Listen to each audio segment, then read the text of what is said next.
va s'intéresser, on va aller rapidement avec la régie, puisque Nabila, il est toujours en ville, il a fait un constat sur les stigmates sur quelques édifices qui ont été touchés par cette déflagration, par ces grandes flammes du côté de Kaloum, notamment la cité chemin de fer qui est juste en face de ce dépôt qui a pris feu. On va donc partir avec la régie pour suivre le constat fait par Nabila Kamara.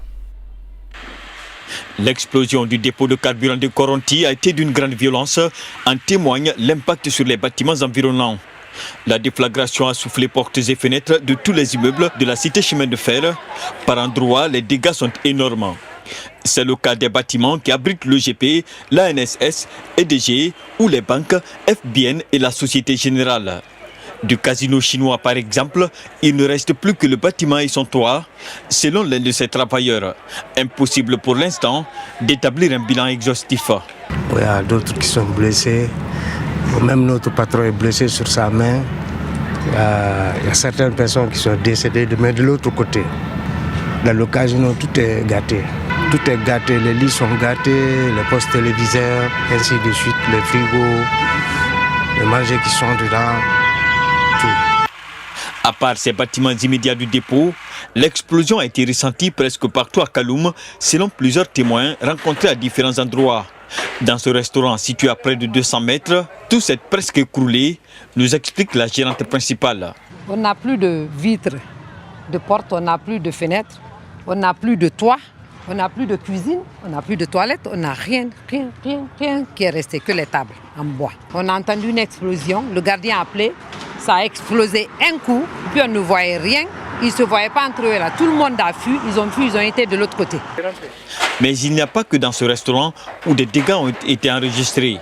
Chez Françoise connaît aussi, c'est un investissement de près de 150 millions de francs guinéens qui s'est envolé malgré la proactivité des secours sur les lieux. Les vitres des fenêtres et les portes, même le plafond ont subi les stigmates de l'explosion.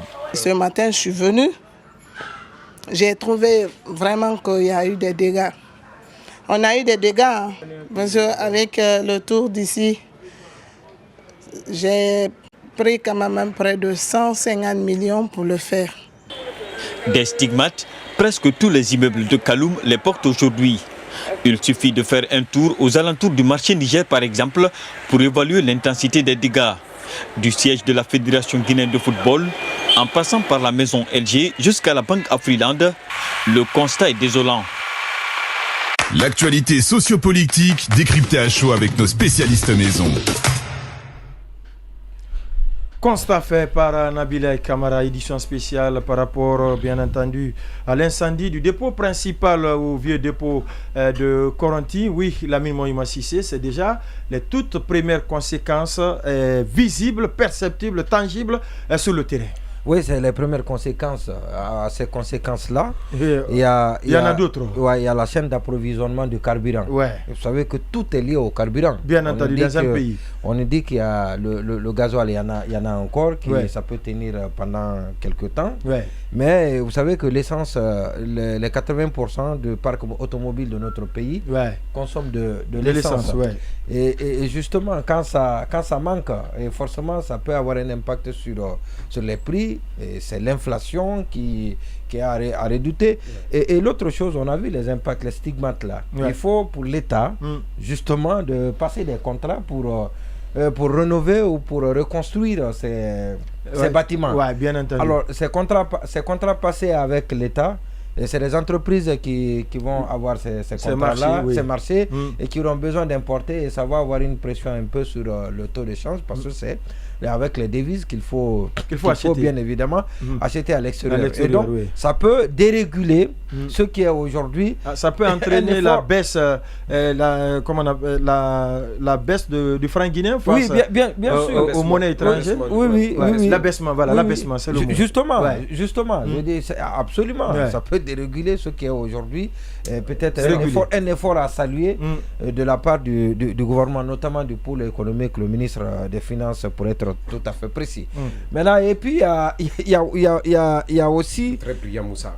Ouais, merci bien. Il vient de signer un accord de 60 millions de dollars pour la Guinée les infrastructures, dans le cadre de la digitalisation. Vous savez que le fer tire l'essentiel de ses ressources comment on appelle, de la structure des prix. Ouais. La structure des prix, c'est le carburant qui est vendu. Ouais. Alors, et cette mesure conservatoire qui a été prise par l'État, une baisse des recettes. Ça va durer combien de temps? Ouais. Parce qu'aujourd'hui, par exemple, on considère qu'il n'y a pas eu de carburant. Il n'y a pas eu de vente. Non, il n'y a pas eu de vente, c'est une décision officielle. Il n'y a pas eu de vente. Par conséquent, il n'y a pas eu de revenus pour le faire. Ouais. Pour pas seulement le faire, Sonip, pour comment on appelle, le fonds gaz, pour toutes ces structures-là qui s'alimentent de la vente à partir de la structure des prix. Ouais. Et donc, est-ce que cette mesure-là va durer combien de temps? Est-ce que demain encore ça va être reconduite pour des raisons de sécurité? Parce que si l'État estime qu'il n'a pas encore de contrôle total sur, ne sera pas capable de maintenir la sérénité autour des stations-service, et parce que la spéculation, ça va monter d'un cran. Ça déjà, non, ça existe. Ceux qui ne sont pas ravitaillés aujourd'hui. On nous parle de Cancan, de Sigirine, de Labé, ici même à Conakry. Le litre Taouya qui paie 50 000 avec les motos. Et même les mototaxis qu'on négocie à 5 000. C'est aujourd'hui à 15 000. Et peut-être il faut penser jusqu'à demain, ça peut être 20 000, 25 000. Donc tous ceux qui ne sont pas ravitaillés aujourd'hui sont à l'affût pour venir se servir aux premières heures. Et ça va être encore un autre problème. Est-ce que l'État désormais est à mesure de contrôler cet afflux qui s'annonce? Sinon, encore, il faut ajouter demain et ce qui pourrait substantiellement diminuer les revenus notamment du fer qui finance la Géroute et qui a déjà passé des contrats et qui doit payer les entrepreneurs. Et donc ça, c'est où trouver la ressource additionnelle pour l'une des conséquences justement pour un budget déjà pour une économie difficile.